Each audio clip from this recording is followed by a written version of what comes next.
Hello, everyone. Welcome to the Common Sense Academy. I'm sorry about this camera view that we have today. I can explain that situation in just 1 second. Let me see if I can make it. Well, no, this is what we're going to have to go with. So I apologize. Hello, everyone. Here's what happened to me in the last hour. I usually stream from my laptop. Well, what did I do today? I left my laptop. I brought my laptop home, but I left the battery at my freaking office. So I pull the laptop out and I don't have the battery. Well, now sometimes if the laptop is fully charged at like 100%, I can still stream for about an hour, okay, before it dies. Hi, Beverly. That was not the case today, okay? It was not at 100%. It was at 20%. So what did I have? Well, a brand new computer, and I didn't want to miss this live stream. So I spent the last 30 minutes setting up this computer, and I can tell you, yes, Jeffrey, I've been doing that a lot lately. And I can tell you that it took me computers are supposed to simplify our lives. And it took me like a half hour to set up this damn computer. I don't give a shit if YouTube punishes me for using swear words. Okay. I could not get this effing computer going. Okay. And, a bunch of the stuff that I had planned for this stream. So what I wanted to do was watch the video of P. Barnes and go over something I found about P. Barnes. Okay. I'm not going to be able to do it. I can't do it. I didn't have enough time to set up all my crap on this brand new computer. So I want to apologize to everybody. Hello, Adam. How you doing? Basically, I can't do the stream that I wanted to do because of technical difficulties. Joe, the lawyer, is experiencing technical difficulties. And that gets me to another point that I have to make. No one told me when I was starting my own law firm that half my day would be spent putting freaking passwords into a damn computer and doing two-step verifications and calling customer service for every damn thing that I have to use. Okay. I'm pissed off. I apologize to everybody. I have something planned and I'll change the title to this again. I just didn't have time to do it. I wanted to get on to see everybody because I knew you guys were waiting. I'm going to change the title to this. Okay, we're going to do the P. Barnes special either next week or later this week. I can't do it in this stream. I just can't do it. I don't have everything. I usually use an app called StreamYards. Okay, or I'm sorry, not StreamYards. It's called Streamlabs. Okay, and I'm not able to. It's going to take me an hour to set up Streamlabs on my new computer. I'm not going to be able to set it up in time. So we're just going to have to go without it. Like I said, I wanted to show you guys a video. I found something else on P. Barnes. It's going to be a whole lot of fun when it happens. But today is just going to be a regular stream, a little weird stream because I understand that everything is, you guys are looking down on me. That's something else that I just don't have the time to fix. So thank you, everybody, for tuning in regardless. And we can talk about whatever you want. Hopefully, when I'm done here, I won't smash this stupid computer over a sovereign citizen's head and throw it down the damn street, which is what I feel like doing right now.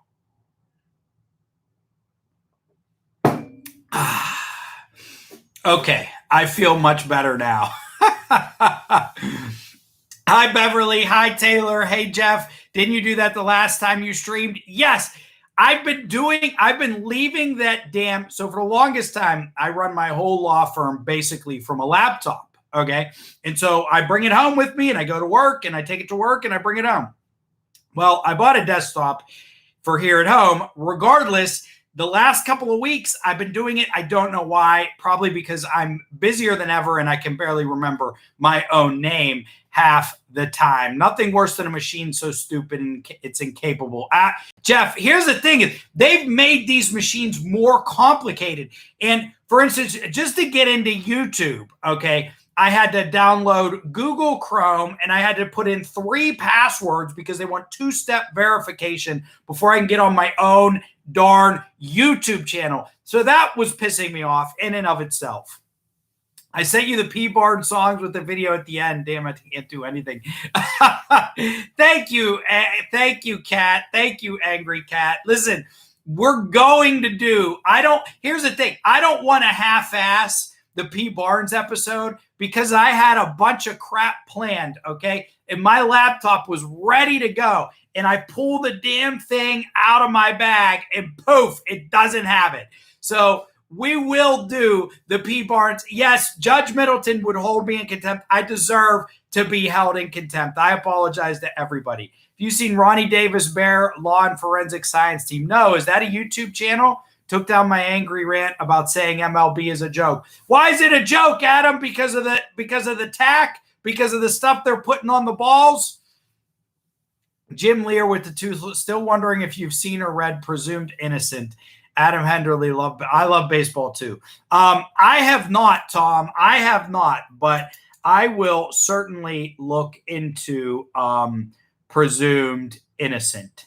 So anything you guys want to chat about, let me know. I don't know who saw my last video. The style was a little bit different, right? I showed a video of the sovereign citizens and the sovereign citizen interaction.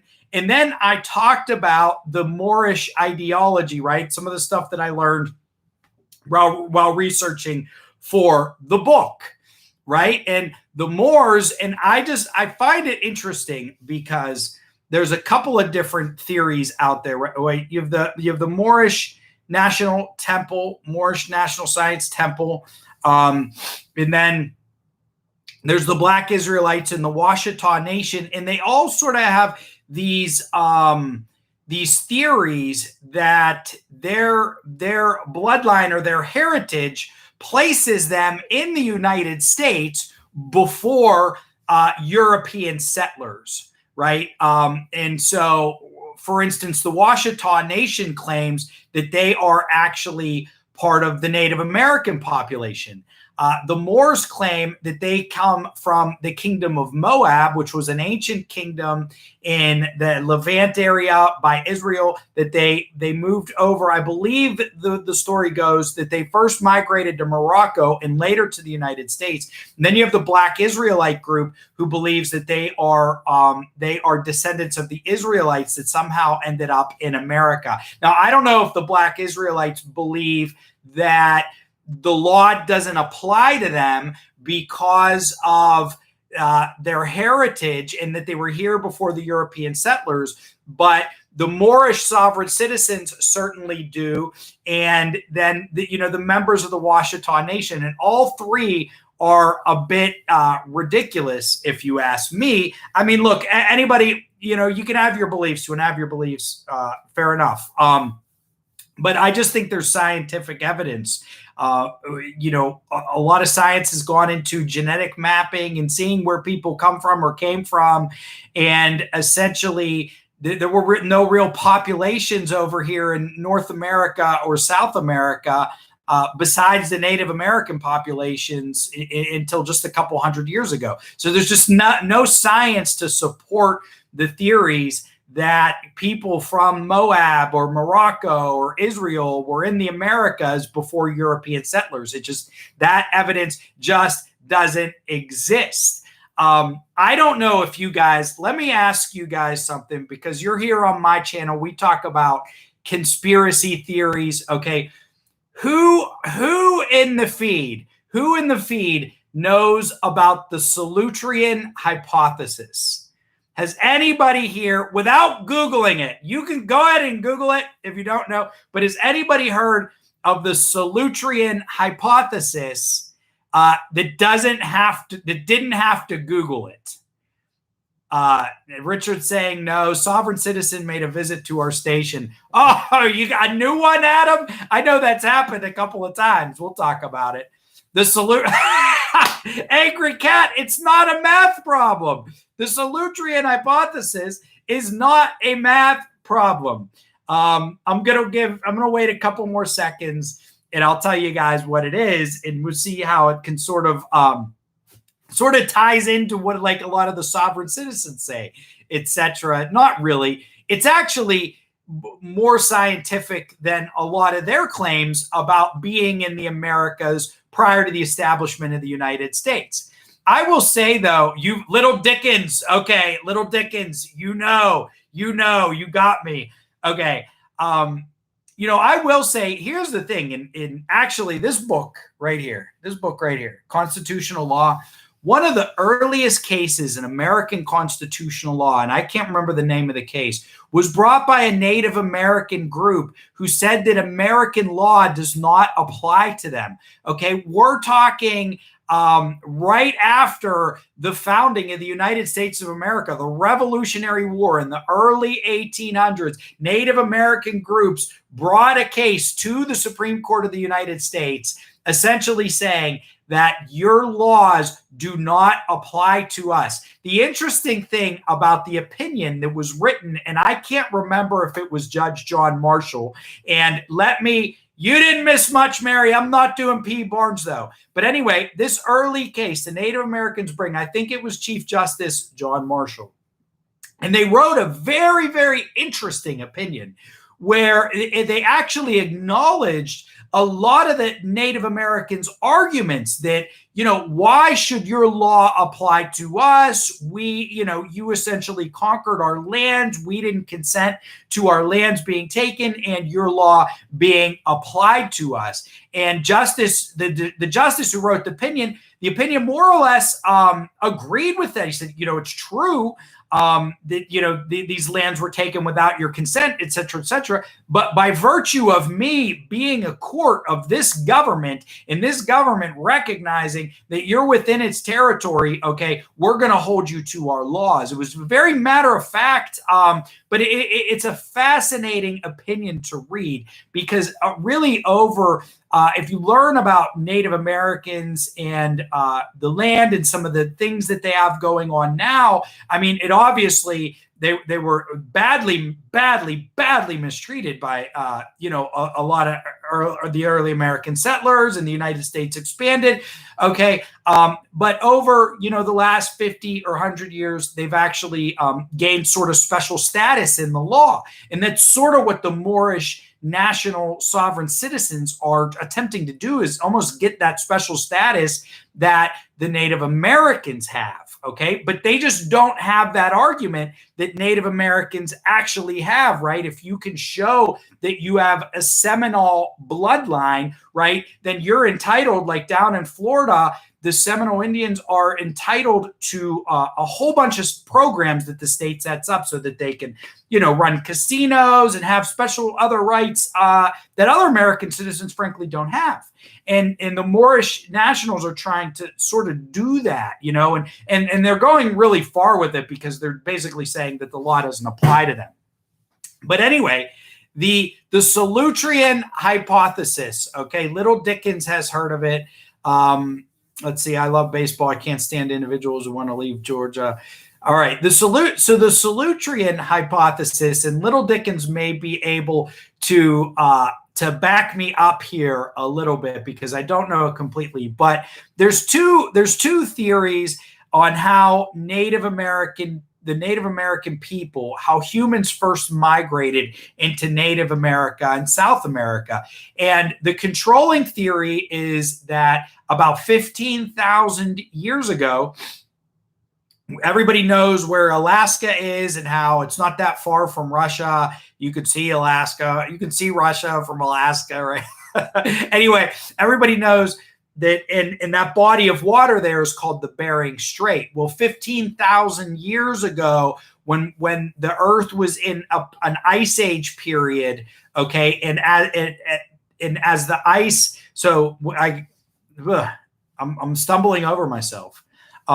It was sort of at a point between when I believe what the scientists say is that strait, the Bering Strait, for a long time was actually frozen. It was essentially glaciers. Okay. And then as the ice melted, a patch land, it actually revealed land, okay, because the ice was melting, but the sea levels were not yet high enough that it buried the land between Alaska and Russia. So there was a period of time where the Bering Strait created a land bridge, and it had to do with the ice melting, opening up that bridge, but the sea levels not yet rising enough that it was a sea or part of the ocean as it is now. And that transition period that I'm talking about here was about, I believe, between like 20 and 15 or 13,000 years ago. And there were people who occupied that area around the Bering Strait over in the Asian landmass, and they migrated into the Americas. Okay, they migrated into the Americas, and that's how all the Native Americans got in North America and South America. That's the leading theory. And if that's the case, right, then it's basically what the Moorish national sovereign citizens say. Everything that they're saying isn't backed up by that, right? These people groups came over, and then the sea rose, and that's why there were humans in North America and South America. And when Columbus comes over in the 1500s, these lands are occupied, and Europeans didn't know, and the Native Americans didn't know about, all the people that were in Africa and Europe and Asia. So that's the overriding hypothesis. The Solutrean hypothesis says that the Native Americans did not come to North America and South America over the Bering Land Strait. Rather, they came from Europe. Okay, that's the Solutrean hypothesis. And to back that up, it essentially says that at the and around this same time period, there's truth to this. Like Britain, a lot of the northern countries in Europe were covered by a large glaciers, just huge, massive glaciers. Okay. And so the theory goes that humans from Europe, and Southern Europe was not frozen. So humans got on boats and took the boats across the Atlantic Ocean along the glacier path, essentially, and boom, they ran into North America. North America was populated from European populations, not from populations over in West Asia or East Asia. Okay, the Bering Strait hypothesis is the one that's more accepted by scientists. Greater number of scientists accept that theory. Solutrean hypothesis is very interesting if you read it. Very interesting. But that's what the Moorish nationals, that's what they would have to be saying, is that those people in Morocco at some point got on a boat and went across the Atlantic Ocean, or the people, from the Holy Lands got on boats and went across the Atlantic Ocean. And there's just nothing to back that up really scientifically. So I thought maybe you guys would find that interesting. The Seminole tribe fully endorses Florida State. Was he the agent, the settler, drinking and vomiting? All right, let me read some of the comments. But that's the Solutrean hypothesis, and that's what the Moorish nationals would have to push, right? That they got on boats and crossed the Atlantic Ocean thousands and thousands of years ago. And it is shown that humans were rolling around on boats for a long time, but there's nothing to say that they crossed distances that great, although they did cross some great distances.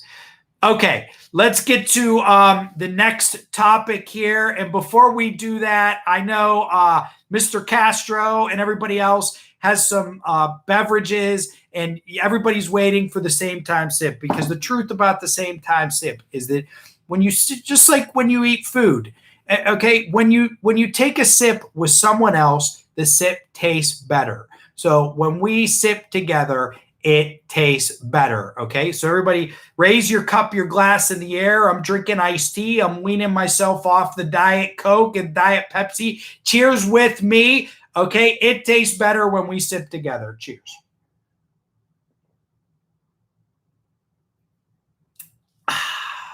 Delicious. Very good. Very good. So the Moors migrated here in depressed properties. We didn't have another visit for 600 years. Seminole County residents do not pay taxes, cigarettes, alcohol, gas. I know my daughter lives in Florida close to Seminole, and we buy alcohol, gas, and cigs. Yeah, I've heard that there's a little village down there too. I actually, my mom lives in Florida. I heard there's a village down there that you can go and see how the Seminoles lived.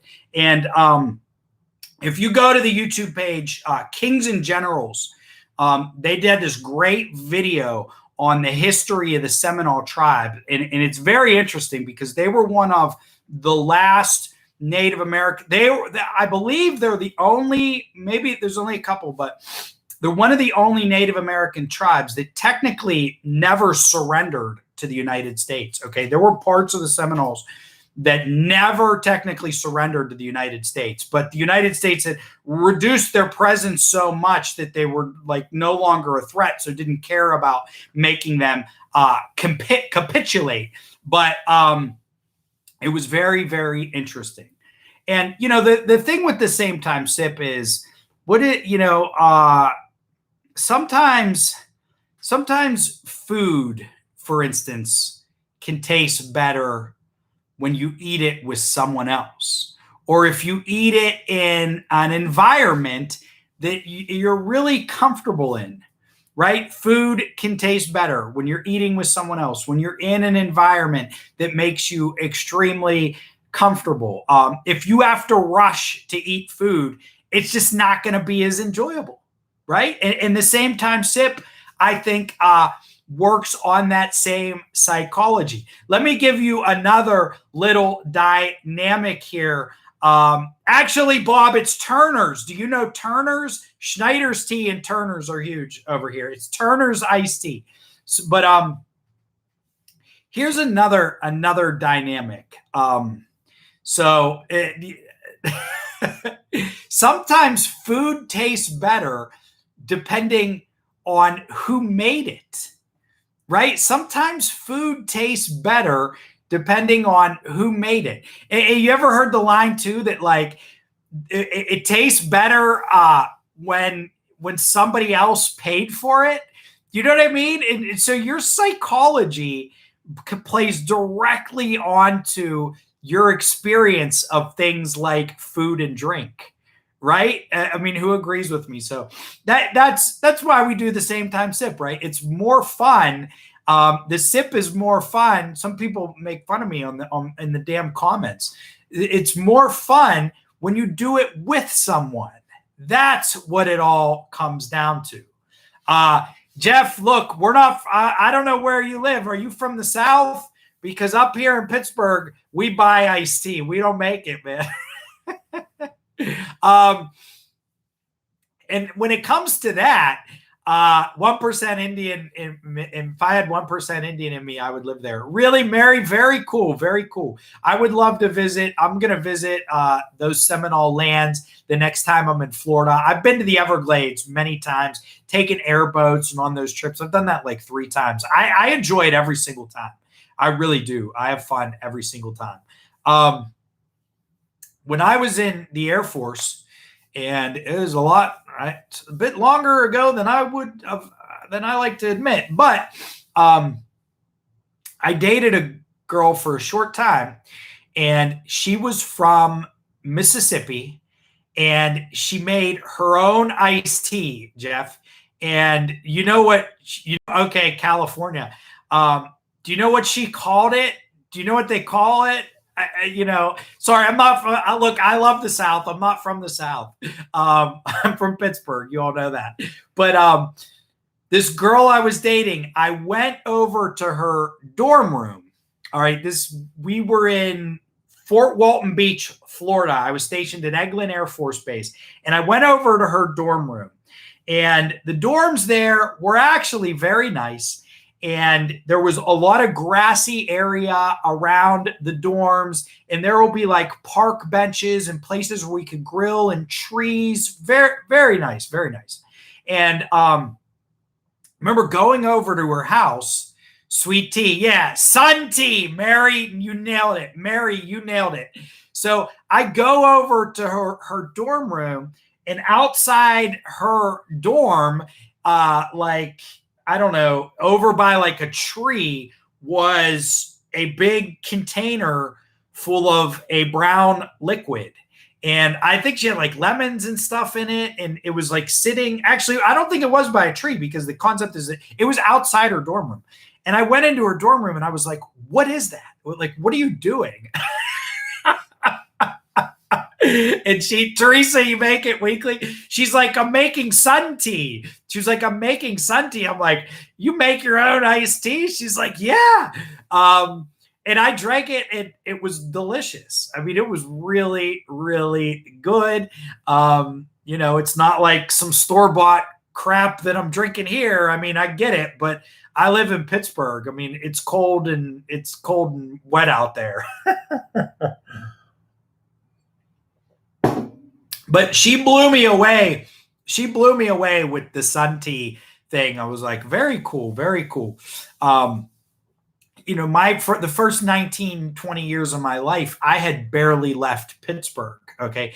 Now, after like the Air Force sort of like broke me in. And so now I love to travel, and I've done a lot of international travel. But at that time, I had barely left Pittsburgh in my life.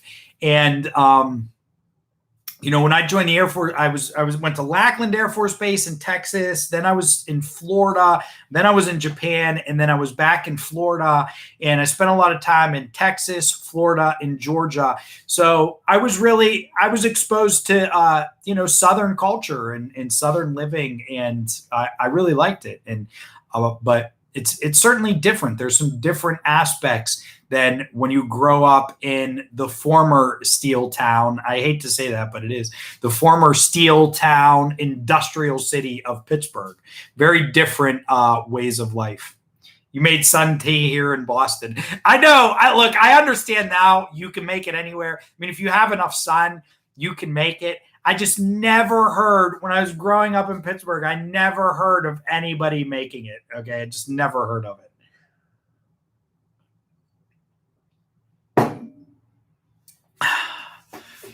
You got to remember, I grew up in an Italian family. Okay. We made our own gravy. All right. We made our own gravy, and we made our own pasta, and we made a lot of different Italian foods. But a lot of others, even aspects of maybe American food and culture, I was not that exposed to. What used to surprise me, I remember like when I was in high school, and like I would have some friends, like growing up in an Italian family, you guys know this, I'm sure. It's like we ate pasta like 3 to 5 times a week at least, right? So that, like, to me, pasta is like the staple meal. And I started to meet some friends who like rarely ate it, just rarely ate it, and really had no clue about like Italian food. But the interesting thing now is that like Italian food is so integrated with American food. I don't even know if you can tell the difference anymore. And I don't think that's true for a lot of families now. Like most people growing up, like they eat, and I think in America, a lot of people eat pasta. It's just been so integrated, just like we all eat tacos, right? Like there's such a Mexican influence, but it's just a fascinating thing. Come on down. You can pick your own veggies too. How are you with cows, Teresa? Hey, I'm an adventurous guy, so you tell me what to do. I'll do it. Okay. I'll take a shot. All right. I will take a shot. I made my own tea until I got married, divorced now, back to the simple culture. Well, that makes sense, Sean. That makes sense. Hey, we got iced tea in Pittsburgh. Sun tea is the best. Golden Peak. Yeah, Golden Peak is good too, Mary. I'm with you. It takes so much effort to put a few leaves in a glass of hot water. Well, you're right, Jeff. I honestly just never even thought about it. Never crossed my mind growing up. I make my hot water ceramic teapot, soak the bags, ready, then add sugar. Yeah, she did. She made it sweet. The girl that I dated, it was really good. 16 distinct recognized tribes and pueblos. You ever have banya cotta? No, I have not, Raphael. What is it? What is it? Love pasta. Raised in traditional English household, the worst crisis we faced was the day we ran out of Tetleys. Jeff, what kind do you like? Earl Grey? So I was a big Star Trek fan growing up, and so when I started to drink coffee and tea when I got older, I just thought it was cool because Captain Picard drank drank Earl Grey, so I started drinking Earl Grey. Hey, Led Zeppelin Werewolf Girl, thank you for joining me. Same with Mexican Homes. You will leave full. Absolutely. Got to go. Looking forward. All right, Tom, I'll see you soon, man. So an hour later, though, so I don't miss it. Start an hour later. I will. I actually will, Tom. We're going to do 9 o'clock Wednesday next week. We're going to do the P. Barnes special, which I did not do today. I know I was supposed to do it today. I apologize to everyone. Instead, we're talking about the Solutrean hypothesis and Sunti. Okay. Isn't complete without some grappa. Amen. Sure, you want to say you'll do anything online? Well, I don't. No, I don't want to say that. Look, you might. You take me out to the farm. I may say no. Okay. Classic noodles, cheese, garlic, oil. Absolutely. Pure Leaf is good. Golden Peak is good. You love Earl Grey. Yeah, that's my go-to, Jeff. And again, it's not. That's just what I started drinking when I started drinking tea because, again, I like Star Trek. That's it. Running out of Tetleys is a nightmare. Bagna cotta, olive oil, butter, garlic, anchovy, heated up, dip veggies, bread, oil, meat, great oil. Raphael, I can say no, but I've certainly eaten many variations of that. I do like anchovies. I like anchovies on my pizza. I will put anchovies. Me and my dad eat anchovies, so sometimes we'll make like a pasta with just oil, garlic, Parmesan cheese, and anchovies. I love that. I will eat the crap out of that. So variations, not quite along the lines as you describe it. You start every morning with a rather large cup of Earl Grey. Beautiful. Just like the captain. I'm going to call you the captain now, Jeff. Clickbait, LOL. All right. Make a mental note to bring battery and charger. Well, here's the thing, Jeff. That's why I bought this stupid desktop, okay? I just didn't have time to I have to go. I got a stream from the Streamlabs so that you guys can see my screen over here in order to do the P. Barnes tribute that I really want to do. Okay, so that was the problem. You can see, I was 10 minutes late. It would have taken me another half hour, and I'd be starting right now to probably get my Streamlabs all set up. So now I have my desktop. I can tell you confidently it will never happen again. Now I have a desktop in my house. It will never happen again. Okay, this is good. What I'm going to stream off of. I do have to work on my setup. What do you guys think? Is the camera quality? This computer is supposed to have. This computer has a better webcam. Isn't the screen? Do you think the picture quality is a little bit better? Let me know. I need new PA for my race team. You interested, Joe? I don't know about that. What do you need me to do? Next Wednesday we can do P. Barnes. All right, thanks, Mary. Thank you. My mama is Irish. English teas are automatically good. They will not tolerate bad tea. Even the cheap PG Tips is better than the floor sweeping Lipton uses. I completely believe that. I have no doubt about that. I mean, Lipton is cheap and available, so but I can't remember. I think Tetley is the brand that I've bought for Earl Grey, and that, you know, my dad used to buy when I first started drinking tea and I still lived at home. I was actually in high school. Me and my dad, one of our rituals was to watch Star Trek together. And I can't remember what day of the week it was on, but this was in the 90s, and we would watch Star Trek together. And that's when, and I was like, and I basically told my dad, he would go shopping, because me and my dad lived together in high school, would be like, go buy Earl Grey. Because I want to be like Captain Picard. I love Star Trek. Anybody who wants to talk about Star Trek for hours, we could talk about Star Trek too. The Solutrean hypothesis and Sun Tea and sovereign citizens, Noah. Come on. I got it all here. I got all the good stuff here. Mary, you're in Beaver? Yeah, I'm in Allegheny County. Absolutely. I'm in Allegheny County, and I go up to Beaver for court all the time. But I'm open to chatting about whatever you guys want to chat about. Let me see here. I need to do a team up with Artie again too. I know he's been doing a lot of live streams. Conspirator. Let's see a couple other videos that I put. Oh, did you guys see the pizza guy? I don't think I've live streamed since the pizza guy. Did I live stream since then? The 24th. Oh yeah, my last one was June 2nd. We did talk about the pizza guy. That dude, like, starting his own pizza shop and going all sovereign citizen with it. I mean, he killed me.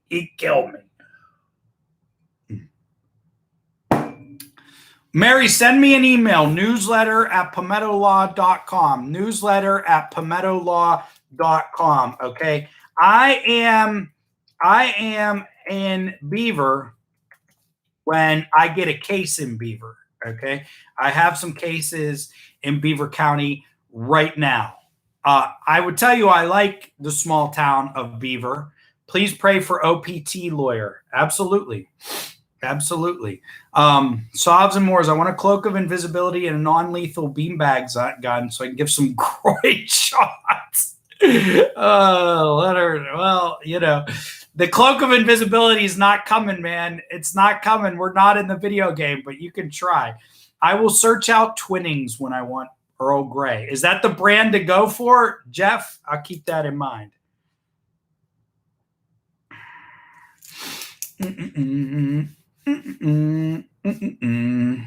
Yeah, Beaver County. I don't mind going up to Beaver County for cases. Beaver's a pretty cool town. Beaver is a cool town. Some of these towns that I go to in Western Pennsylvania.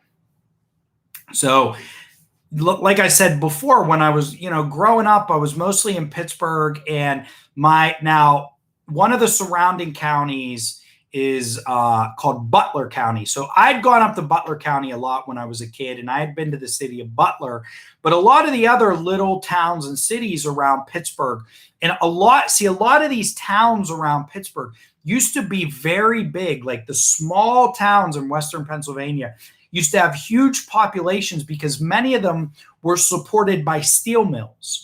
Right? And steel mills drove the local economy. Beaver right now has the new cracker plant that they're building up there. So there's actually tons of jobs up in Beaver County. But I go to a lot of these small towns, and some of them are just hollowed out. And I'm always in the center of town because I go to the courthouse. So I often go to the county seat. I've been to the county seat of almost every county in Western Pennsylvania, and even some in central PA. So I go to these small towns and I see what they're like. And sometimes it makes me sad because I can imagine what these towns were like 50, 60 years ago. But today they're totally different.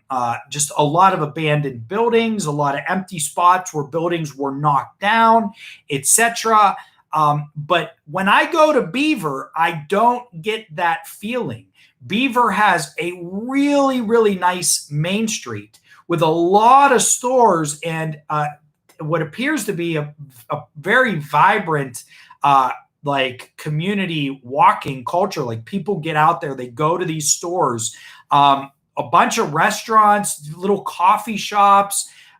In Beaver, Pennsylvania, Pittsburgh, which is in Allegheny County, and then Beaver, the city of Beaver is the capital, the county seat of Beaver County.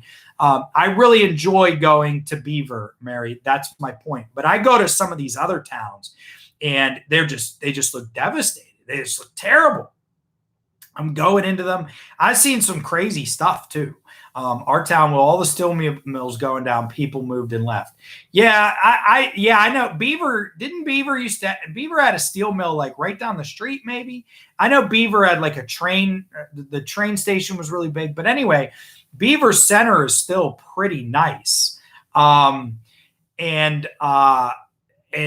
so I went to this town will remain unnamed, okay, but I went to one of the local county seats around Western Pennsylvania, and there's a parking lot near the courthouse, and I drive into the parking lot, okay, and I drive a sedan, and next to me is a truck, and I look up into the truck just because I see movement, etc., people moving, okay, and there was literally like a drug addict who had like a rubber band, okay, and he was like had it in his mouth, okay, and was like, I guess, injecting drugs right there in the parking lot in his car. I could see it happening, okay, I could see it happening, and I was like, what does it come to that the person is so bold to do it in a parking lot near the courthouse in broad daylight. Okay, in broad daylight, sitting in his truck, injecting drugs. Okay, it's just crazy, and that's what happened. That's what's happened. Hey, keeping a criminal. Good evening.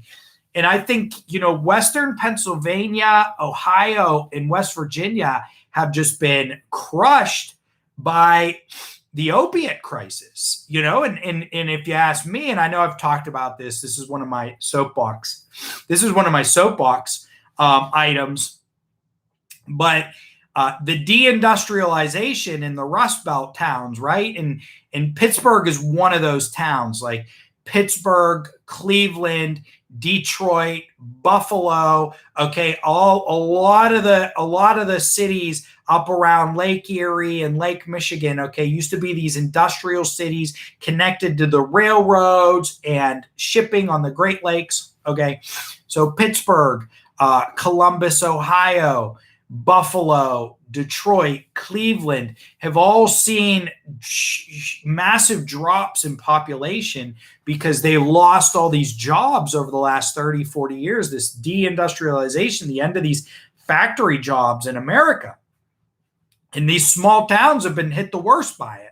They've been hit the worst by it. And you ask me, there's just less opportunity for people living in these towns when people used to be able to just go and get a job at a local mill and have a good living and buy a house and start a family. Now, kids growing up my age and younger, I'm not a kid anymore, but people my age and younger didn't have those same easy opportunities, like walking into a steel mill and making $40,000 a year as a laborer, right? That's just gone. It's gone. And so a lot of them turn to drugs. That's Abe. That's Abe right there. That's Abe. Heck yeah. American patriot, president, hero. So that's, and I called the police. Like I saw that guy shooting up. I was like, bang. I drove out. It was like 911. And they're like, what's your emergency? And I told them, I described the truck, bing, bang, boom. I don't know what happened, but I just couldn't believe someone doing that out in broad daylight. Okay. I mean, if you're going to be a hardcore drug user, please at least do it at home. Coffee makes me want to go to the bathroom. Yeah, but Jeff, you're telling me tea doesn't do that for you either? Come on. False advertising. I didn't, Jeff. I know. I know. What do you have coming up, KIC? Look, I did not. I had something. I had a special stream planned for today. Right now, yes, running with the thumbnail and the title, it is false advertising, but I'm going to fix it. I'm going to fix it. I feel terrible, but next Wednesday, okay? You guys can get me, okay? Next Wednesday, I will be going live, and it's going to be a 2-part special. We're going to watch the classic P. Barnes video together, and then I have something else, another special, which is going to be a surprise that has to do with P. Barnes, okay? And we're just going to have a little tribute to the man. That's all. We're going to have a tribute to the man. Is one of the best sheriff's deputies, courtroom bailiffs that we've ever seen, right? That we have ever seen. And, you know, the crazy thing, did you guys see the guy who made his name like, who put, I put this on my, I think I put on my other channel. In Zoom court, this guy made his screen name like John Apple Penis or something. Okay, ridiculous. All right, I can't remember. If you go to my Joe the Lawyer channel, he made this like jackass name as his screen name on Zoom when he was going into court with Judge Middleton. Okay, if you pulled that in a live courtroom with a bailiff, And Judge Middleton, you know, I like him because he's sarcastic and he doesn't take crap, but I know some judges, if that happened in their courtroom, they would arrest that person. If somebody mouthed that out loud in the courtroom, that person would be arrested and taken down to sit and holding, okay? And the judge might keep them down there just for a couple hours and then bring them back up. Okay, you cannot pull that crap in a courtroom. Okay, you just can't do it. And when I first started watching these sovereign citizen videos and being an attorney before I was really new about sovereign citizen stuff, I was like, I can't believe the patience that some of these judges have. And I get it. I mean, nowadays with things being recorded, but then again, if somebody's in contempt in your courtroom, you have the power. And so the judges that don't hesitate, once it's like you maybe get one warning, 2 warnings, but after the 3rd warning, you got to take care of business. You know, you got to do something to deter these people because they're maniacs. I mean, they're maniacs. The sovereign citizens especially, they're maniacs. That there's people in there, all kinds that come in just wanting to give it to the judge or give it to the courts or something. You know, you got to keep your demeanor. I mean, the one nice thing about the courtroom is, at least in my opinion, it's still a place where you should put on some nice clothes. It's still a place where you should dress up and act with honor and manners. You know, and I really like that about a courtroom. Even though courtroom decorum has declined, okay, it's not completely gone. And if you have the right judge, you can enforce that crap, okay? And I like that. Yeah, I mean, some judges will not. There are some judges.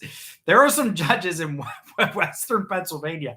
There's a judge that that held a probation officer in contempt and I think put him in jail. I know for a fact there's been I know a couple of attorneys who have been put in jail. Okay. But I'll tell you this, as a defense attorney, it's almost a badge of honor because that's what your clients want. They want you sometimes to stand up to the judge. Now, of course, I'm big on courtroom decorum. So I will stand up to a judge. I'll do it in my way. I'm not going to step out of line. Okay. But there are some judges will put lawyers in jail, have put probation officers in jail. I don't know if they've ever put a cop in jail. Probably not. But they've definitely had no crap. The police are usually there just as witnesses, though they may still be in uniform, et cetera, et cetera. But if police are in the court, it's the sheriff and it's the sheriff's department who does security in the courthouses. At least that's how it works in Western Pennsylvania. I don't know what other states do. Judge Middleton had a soft citizen in court. Really, David? Was that on video? Was it on video? He's had a few. I would love to. I'll have to look into this, see if I can interview a judge who has done a trial with the sovereign citizen, right? Like, wouldn't that be pretty cool? I'll have to look into that, see if I can find somebody who'd be willing to do that. But yeah, I'm all for. I like courtroom decorum, and I do think also. I actually heard a prosecutor one day. They were like, "Yeah, when this one, it wasn't for my case, but I always got my ear open." One of my clients had a DUI, or another defendant, I'm sorry, had a DUI and was about to get like 60 hours community service as part of his sentence. Not a big deal. And the prosecutor turns to the defense attorney and says, "You know what? I'll take off the community service. Your guy wore a suit today." Okay, your guy wore a suit today. And I'm telling you, when you wear the suit, a judge is just more likely to do you a favor, right? They're going to feel better about doing a favor to somebody who's dressed up and looks really nice than somebody who walks in looking raggedy. You're just going to feel more comfortable. Like it's again, we're talking about the same time sip. This is just basic human psychology. Okay. Dress the part. You want a great deal. Dress like you're going to get that great deal. It matters in court. And I don't always tell my clients to put a full suit on, but I do tell them, I say, look nice, a button down shirt. And I'm sure I have some clients, male clients, and like, I'll be honest, like females, I really have no idea. I'll just tell them, I'll be like, look, wear something nice, but I don't know. I've always said this with female attorneys, their rules are completely different. Right? Male lawyers, we have to wear a suit. We got to wear the whole two-piece suit, right? And a tie. Some judges will dress you down for not doing that, okay? Male judges, male attorneys, you better have a tie and a jacket on, okay? You can get away with like a blue blazer, a tie, and khakis, but that's it. But I've seen female attorneys walk in full suits, and I've also seen them walk in things that just looked like, I don't know, like a long black dress. And or some of them will wear like skirts, and I don't know. Like, so their rules are totally different. And I don't think the male judges know either. So they're not going to be able to judge that female because nobody knows what the rules are for female attorneys. So there's rules for lawyers as well. But my clients, and I've had some that didn't even have button-down shirts. And I tell them, I go out, buy a button-down shirt. Or what I say is, I'll be like, look, do you have a polo shirt? And a lot of them will at least have polos. I go, put the polo on, tuck it in, hit a couple of buttons, and come on in. So,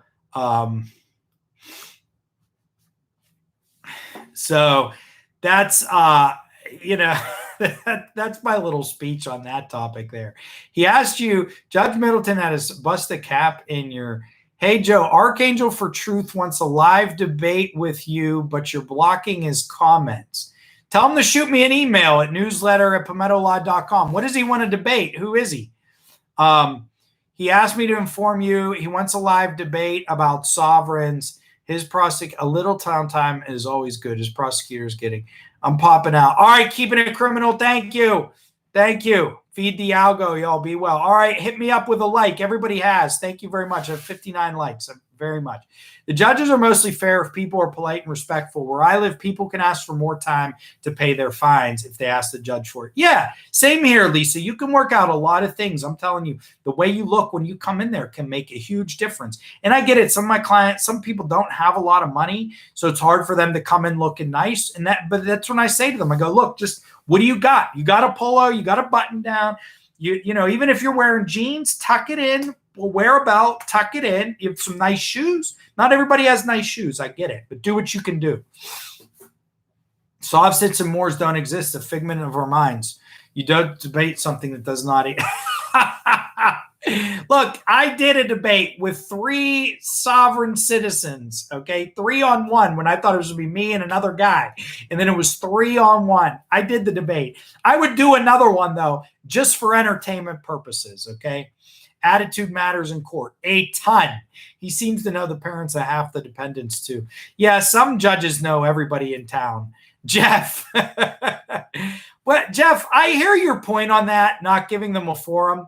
But my thing is this is I've actually had people send me comments and emails, that people that were going down the sovereign citizen rabbit hole, and then they encountered my channel and some of the other people like Virgo, Triad, and they realized that the sovereign citizen stuff was nonsense.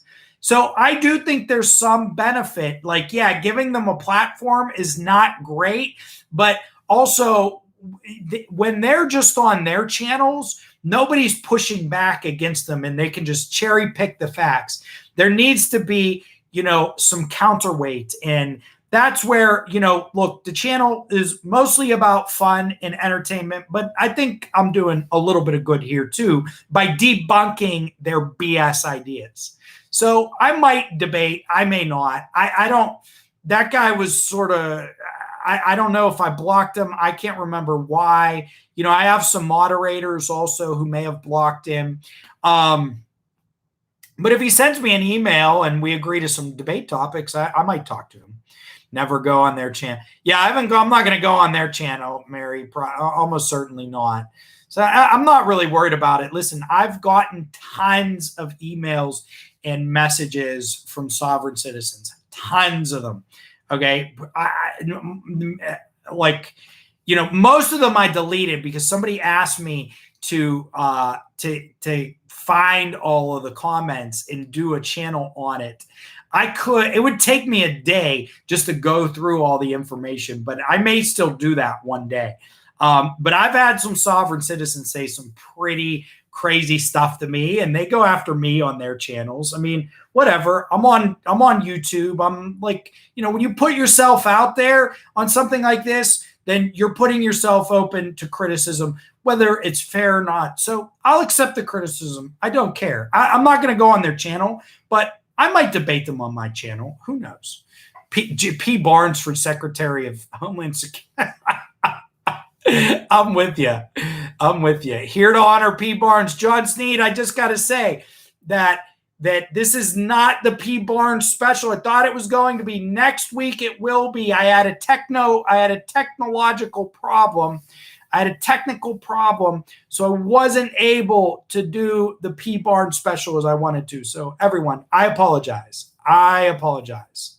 Okay? We're going to do it. We're going to do it, though. You already do a stellar job. You don't need to engage them.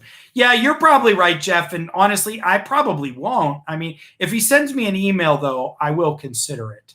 I will consider it. So, yeah, my bad, John. Your son's right. This was supposed to be the P. Barnes, and I still honor P. Barnes on this episode. But I have a 2-part special. I had a 2-part special for a live stream to honor P. Barnes. And I had a technical problem today, and I just set up a new computer, and I don't have all of my software on here to stream the video and some of the other content that I wanted to show you guys. But we will do it in the future. He said he will be respectful. Tell him to shoot me an email, newsletter at palmettolaw.com. Newsletter at palmettolaw.com. I'll take a look at it and go from there. We have free keen in my area. They dress for court looking like they rolled out of a dumpster. Yeah, Mom Dukes. And that's some of the, I've done a bunch of videos on free keen. Some of my earliest work was on them.